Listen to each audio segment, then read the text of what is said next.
Good afternoon, everybody, and welcome to this session run by Alliance Manchester Business School, the Department of Executive Education, which is within the University of Manchester. I'm Dr. Jill Ingham, Client Relations Manager for Apprenticeships, and my colleague is Stuart Wells, Executive Director for Client Relations, and we're here to talk to you today about the Senior Leader Apprenticeship Postgraduate Diploma in Management Practice. And Stuart's going to start by explaining what exactly is a Senior Leader Apprenticeship. Okay, hello everyone, and welcome to this webinar. So we're going to start with what is a Senior Leader Apprenticeship program. And apprenticeships changed about 4 years ago. They used to be frameworks, and then they changed to standards. And what the government wanted to do was create a national standard for all occupations across the UK.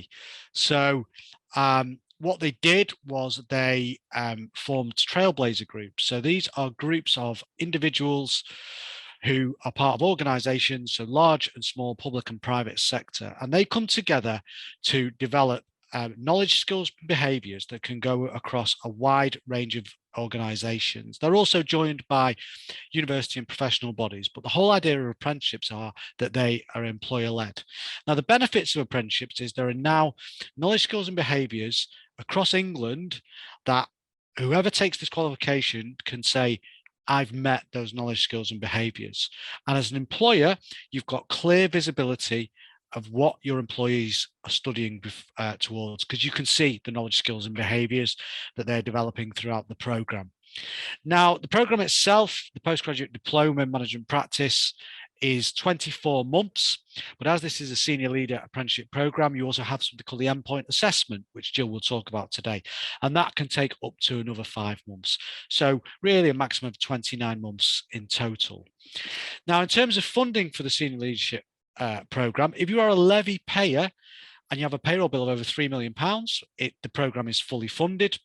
If you are a non-levy payer, then you can still apply for funding, and you actually only have to pay 5% towards this. So the cost of the programme is £14,000, and that is the national funding cap for the Senior Leader Apprenticeship. So everything on that in the programme will be funded by levy funds. If you're a non-levy payer, you have to pay £700 towards this. Now, we also offer the option of topping up to an MSc qualification. So you get an MSc management practice. Now, this costs £4,000. Fortunately, it's no longer payable out of levy funds, but an employer could pay for this, or a learner who's on the programme and very keen to progress to a master's, they can also pay for it personally themselves, which previously that option wasn't available. So that's what apprenticeship's about. That's the funding mechanisms for the programme. What I'm going to do now is hand over to Jill, who'll talk more about the programme architecture in further detail. Thank you very much, Stuart. So the main thing to tell you straight away is that this is actually two things in one. It has been very carefully designed to make sure that you get a postgraduate diploma management practice. That's a level 7 master's level academic qualification, and also a Senior Leader Apprenticeship. And as Stuart has said, that includes all the knowledge, skills, and behaviours that have been worked out as desirable in a senior leader by the Trailblazer group. And they're all embedded in these units that you can see. And as you go through the 8 units, you are looking for ways in your work context to evidence that you've addressed the particular knowledge, skills, and behaviours. And we'll show you how to do that. So it's a blended programme. It's a mixture of online and face-to-face workshops. There are 8 units of 3 months each, and you only study one at a time. If you look at the top left of the screen, you can see that the programme starts with an introduction, which will be in early March, and that is online via our virtual learning environment. We call it Blackboard. So you get a login to that, and you'd hear an introduction and a welcome, by the programme director, and you'd have a look round the site and click on things and look at in particular, the fantastic learning resources. The next thing that will happen is you'll be invited into the immersion day, the programme immersion day, or PID as we call it, on the 8th of March. And this is just a normal working day, 9 till 5, here in our fantastic business school. What happens on that day? Well, we will go through the structure of the whole programme, just like we're doing today, but it might be months since somebody heard about it. So we go through all the elements of the programme again, and we answer everybody's questions. In the afternoon, we address head-on the thing that most people are worried about when they come on a programme like this, and that is the question, will I be academic enough? And so we look at the way that the programme is assessed on that day. There aren't exams running through it. There are written papers, one for each unit. And we show you examples of this, what it looks like, and what you're supposed to be doing with it, which is basically taking the learning that you will get from each unit and thinking, how can I use this in my current role? What could I immediately get working on and recommend to my mentor and my colleagues that we could be doing? And that's what you write about in the reflective practice paper for each unit. The next thing that happens is the Hogan psychometric assessment at bottom left in the turquoise box. It sounds a bit scary if you've not heard of it, but it is a wonderful 45-minute online questionnaire. And we think the Hogan method is the best tool for assessing where a person is in their working life, in their business capacity. And that questionnaire goes through to the tutor that we supply, the practice-based tutor, for him or her to unpick and discuss with you at your first online meeting. So the Hogan looks at what are you the go-to person for? What do people value in you? But conversely, what is it that sends you into a spin under stress? Because any senior leader, we don't want them going into a spin, getting stressed at things that happen and changes, because we're facing this all the time. So we've all got these things, and we all would like to minimize them. So that's what the Hogan can help with, because that will feed into your personal development plan for the first 6 months of the course. It also looks at missing bits of experience, areas of business management that you haven't had a chance to address because you've been becoming excellent in a niche role perhaps. So it will look at areas that you can try and get some extra experience in within your organisation. And finally, the behaviours and attitude, because of course we can't have leaders with flawed outlooks on world and biases and unconscious bias. All of that gets fed in and addressed within the first 6 months in your personal development plan. If we look at the next slide, please, Stuart, we can see the detailed content of the programme. So you can see what lies beneath each unit and the topics within it. And I'm sure all of you will feel very at home in one of these and maybe less so in another one. So we start with leadership because, you know, things start with you in your working role. And we get you to have a think about different leadership styles, how you might be managing your team now and in the past, and what good and bad models have you witnessed in your working life.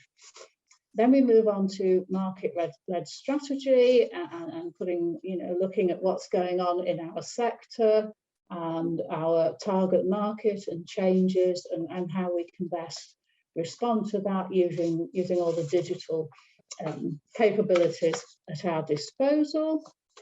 Then on Unit 3, this is our finance unit, because no senior leader can function without paying attention to budgets and costs and return on investment. And then Unit 4, innovation and entrepreneurship. Now, what we are not trying to do is make anybody into an accountant or an entrepreneur to go off and set up their own business. We're trying to make you aware of all the different areas and departments within an organisation, and the things that you will need to be wary of and have an awareness of, if not the actual, doing of it. So we're not trying to make you into accountants and entrepreneurs. Unit 5, very useful unit, looking at procurement and negotiations and supply chains. I mean, most of us need to be wary of that.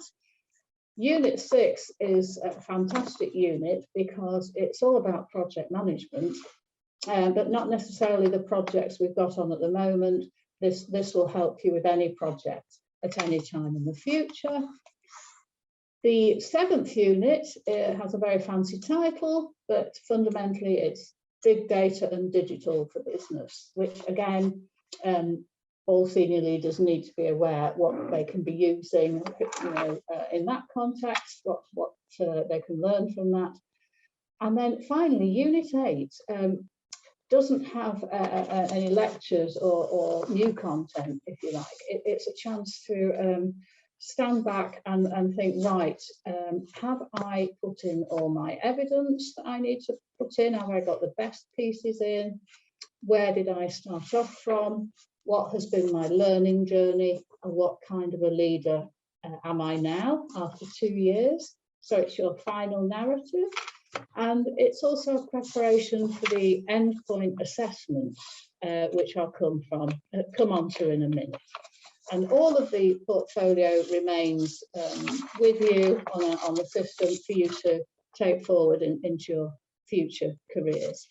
And then, Stuart, if we could just revert to the previous slide and look at the green vertical stripes at the end of Unit 8, you will see it says strategic business proposal. So after you've done all the units, you're not coming into the business school or doing any more online learning. You sit with your mentor, your line manager, your colleagues, and you've been thinking, what can I usefully address? Which is the big challenge that we're currently facing 2 years from now, 2.5 years, that you can apply all the tools you've now learned and you're equipped with to address a business challenge that you've got. And that's what you write about over 12 weeks and forge into a 4,000-word business proposal. We explain the structure of it. Nobody should be worried about that.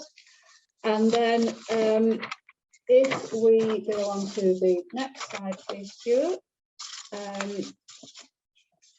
This simply summarises a typical unit. It is useful to get you into the flow of it. So each unit is 12 weeks long, and there are 3 online tutorials for an hour each, then a workshop face-to-face, then 1 more tutorial, and then you write your reflective practice paper assessment.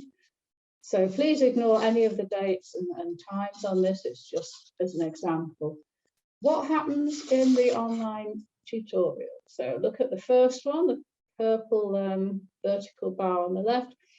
Typically, there will be a nice introduction into the unit by the unit convener, a sort of mini lecture for 15 minutes or so, and you will have been sent some reading, but there's usually some pre-reading, as we call it, pre-work before each unit. So you've had a chance to read a couple of articles on the subject and get your head into it. And as soon as you do that, and being asked a few questions gets you thinking about how you are working and what things are like in your organisation. So by the time you come onto the tutorial, you've got some thoughts in your mind and you're able to enter the discussion. Now, if you are unable to attend because you're ill or some emergency happens at work, the tutorial doesn't disappear. You can access it later, but obviously you won't be able to speak on it. So after 3 of those over 6 weeks, you come in for the 2.5-day workshop in our fabulous teaching centre. And that's where you can reconnect with the people you met on the immersion day and chat to them and say hi and discuss the tutorials and kind of get back in the real room, if you like. And what happens on the 2.5-day workshops? A great deal of interactive activities and a lot of group work. And brilliantly, it's your chance to bring your work-related challenge in this particular topic area to the table and say, for example, look, this is how we're structuring our teams where I work. You know, I'm wondering what you think, guys. Is there a better way of doing it? You actually do bring your work issues to the table to discuss with the other learners, and indeed the academics.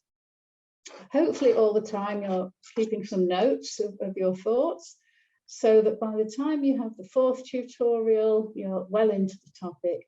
And then when you come to write your assessment, you've got plenty of material about what you have found the most useful. You've literally got the content of the paper that you're going to write, and we will have shown you how to structure it. So that is a typical unit. And then finally, we have this final diagram shows you, just to recap. First of all, we have the onboarding and the immersion. Then we have 2 years of teaching and impact, because it will have an impact on you personally, but also on your team and therefore your organisation with each of the units.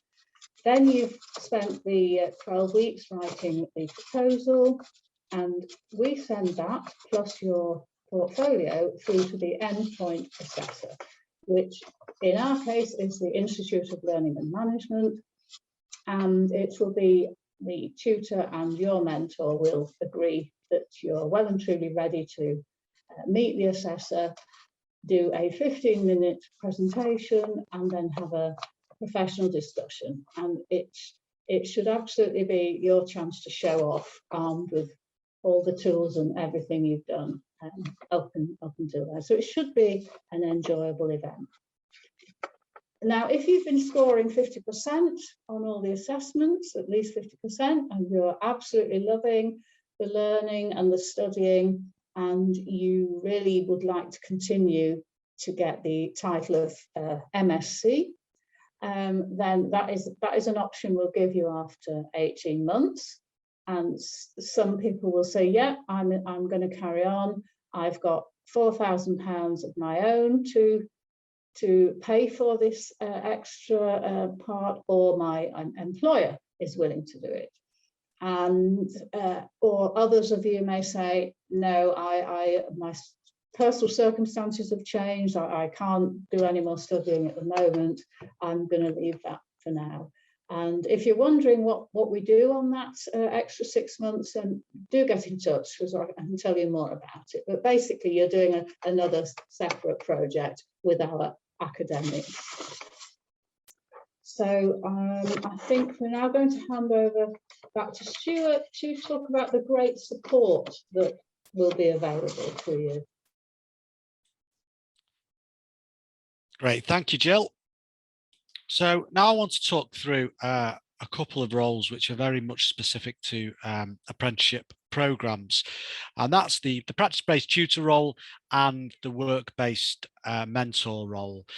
So we don't have these roles on our standard part-time postgraduate programs at Alliance Manchester Business School, but we found that they are hugely important on apprenticeship programs. So the practice-based tutor is a tutor who is with the apprentice or learner throughout the lifetime of the program. They're there to support and guide the learner through the program. And they start really on the program immersion day, which Jill mentioned, and where they will meet the student And then they will take them through the Hogan assessment, again, which Jill's been through. Every one of our practice-based tutors is Hogan trained.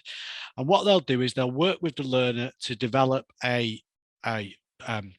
really a professional development portfolio that will be with them throughout the program. So it's not just about the postgraduate diploma, it's broader than that. So actually, this has come out your Hogan psychometric, and this is how we want you to develop. These are the areas we think you should develop in, and it's an agreed plan that's tracked throughout the program. They will also be on hand support in terms of evidencing against the apprenticeship, and they will have formal quarterly review meetings. Now, at these formal quarterly review meetings, they are tripartite. So it's the practice-based tutor, the learner, and the work-based mentor. So the work-based mentor is the other key role. So this is somebody who's based in the organization that the learner is from. Normally, actually, it's the line manager, but it could be another senior professional. So someone who is familiar with the individual's work, someone who really allows them to do two things. The first one is to get that all-important off-the-job learning, which I'll come on to shortly, but also to enable them to have an impact back in the workplace. As Jill mentioned, with the way this program is structured with reflective practice papers, the whole idea is that you are applying that learning back into your role and making a difference. And the key thing about the work-based mentor is that they must allow that to happen. They must be facilitating opportunities to enable the embedding of knowledge and skills to make change within the organization. So I mentioned the off-the-job training, and we probably get more questions about off-the-job training than anything else. And the qualifying rule is quite simple. 20% of the learner's work time must be spent in off-the-job training and new development. So if you're in a full-time role of, say, 37 hours a week, then you take 7 hours a week in undertaking off-the-job training. And it's very much flexible. It's not like the old-fashioned apprenticeships where you come to the university on a Wednesday all day. As a senior leader, it's up to you to manage your diary. The key criteria is you have to take that off-the-job training in work time. So if your nominal hours are 9 till 5, you'll need to take between 9 and 5. It's also important to say this is a postgraduate qualification. So there also needs to be additional time committed. We'd say normally between 5 and 7 hours on top of that 20% per week would need to be committed for this program. Now, the way we break the off-the-job training down is we use a thirds rule at AMBS. So a third will be the online course unit. So they are the course workbooks that you will study for each unit. You'll then go into those 2.5-day workshops and those online tutorials, and that will account for another third of your time. And then finally, the final third is the workplace development. Now, this is defined as activities that are not part of normal work, but developmental, and they relate to those all-important knowledge, skills, and behaviours in the Senior Leader Apprenticeship Standard. Now, the good news here that is you're likely to already be doing some activities that can count as off-the-job training. So I thought back and reflected, okay, what have I done in the last week? Well, we've looked at a brand new process for how we consider opportunities. We've looked at a strategy for developing a new market. We've looked at developing a whole new business line of programs. I've worked with an employee and coached them in a certain area. So these are all developmental activities where we're looking to really move the business forward or improve efficiencies or improve the processes. All of these can be logged. Actually, attending a webinar where you're looking to upskill and you're getting new content, again, that can be logged. And it's all logged via the PebblePad electronic system. So you will log this as you go along. And that's partly what that conversation is about every quarter is, are you meeting the off-the-job learning criteria and meeting those knowledge, skills, and behaviours? Now, in terms of the entry requirements, first thing to say is that GCSE English language and maths is absolutely key for this qualification. It's not a University of Manchester mandated requirement. It comes from the ESFA. So you need to have passes at grade A to C in GCSEs. However, if you don't have that, a grade A to C, then you can complete what's called a functional skills course. So this is a skills course that is run by a partner organisation, and you will undertake a couple of days program in either maths or English, or both if you need it. And then after you've done that, you will actually sit a short examination. Now, what I would say here is the functional skills is at level 2. The postgraduate diploma is at level 7, which is master's level. So it's a much higher level that you'll be studying at for the main program. I think it's also important to stress that you don't have to have this before you come on the program. So normally we start getting people involved in functional skills about 6 months in. So they'll have done 2 units, they'll understand how to study towards the qualification and got settled into the program. Then they'll look at undertaking the functional skills programs. It's also important to stress here that if you've studied outside the UK, and you don't have GCSE in English language and maths, we can compare those qualifications. So we have a system that compares it, and we've had people come on the program from Albania, from Turkey, and we've compared qualifications in their home country. And if it meets the criteria, then you would not have to undertake functional skills. Now, in terms of the University of Manchester admissions criteria, we have 2 criteria for this program. The first one is admissions criteria 1.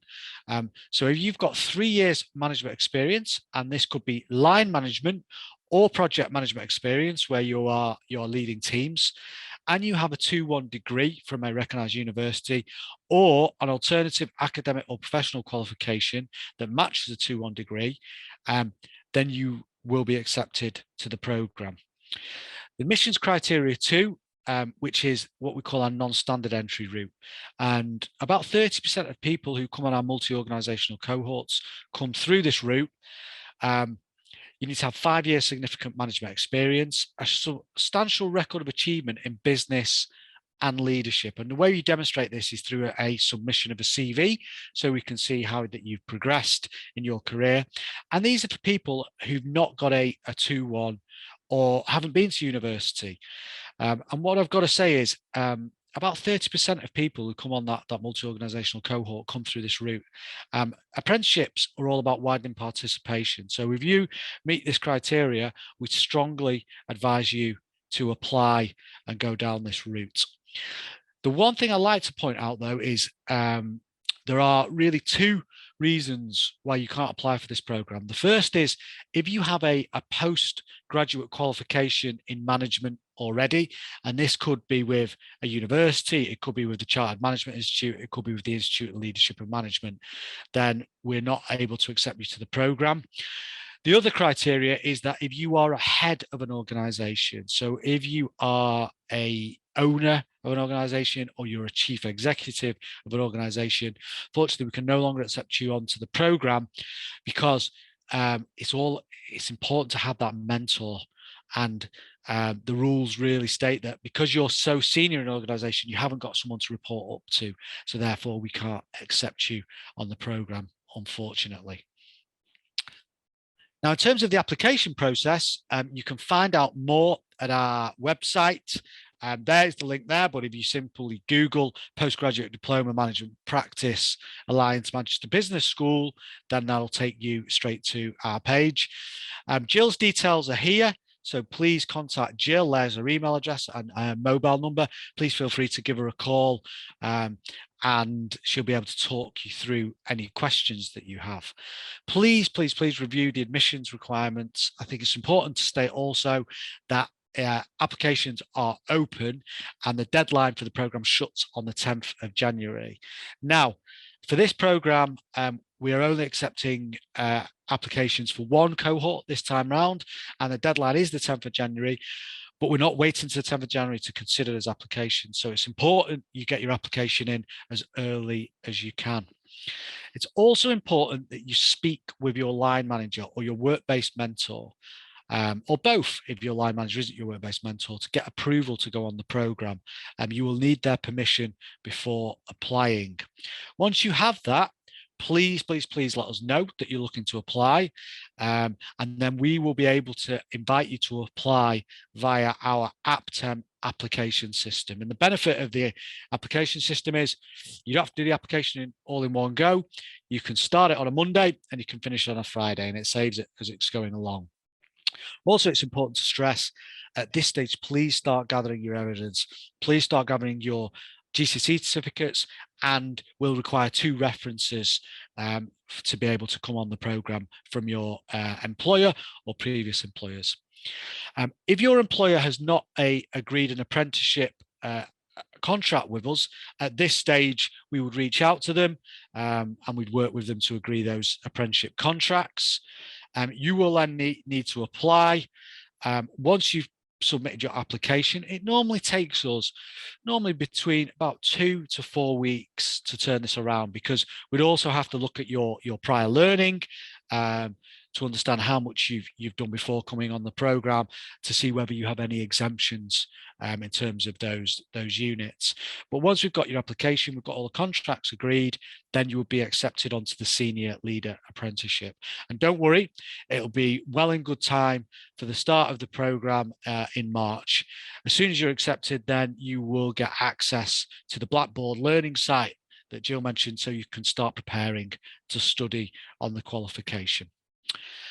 What I'll do now is I would like to hand back to Jill, who will summarise today's webinar. Thank you very much, Stuart. So just to recap what we've already said, as you've heard, you'll get unprecedented support going through this programme. You're not just left to study and then do an assessment at the end. You have quarterly meetings and more if you need them. The Hogan is a fantastic way of reviewing where you are now and what you still need to do. The resources and online and the study skills are fantastic. You will take away 8 papers, 8 points of impact for your team and organisation to start implementing straight away after the first unit and so on. The March intake will be our 12th cohort. So by then we will have somewhere between about over 250, nudging 300 learners on the apprenticeship, and well over 138 different employers. You'll be taught by world-class lecturers in fabulous facilities, and of course, learn from each other. We have some, we attract some fantastic people on this program from every sector you can think of.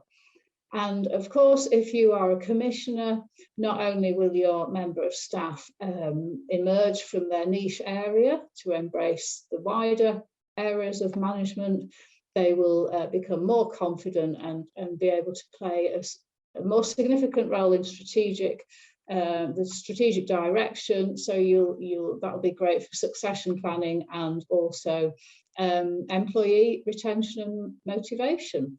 So that's the end of our presentation. And today we just show my contact details at the end there.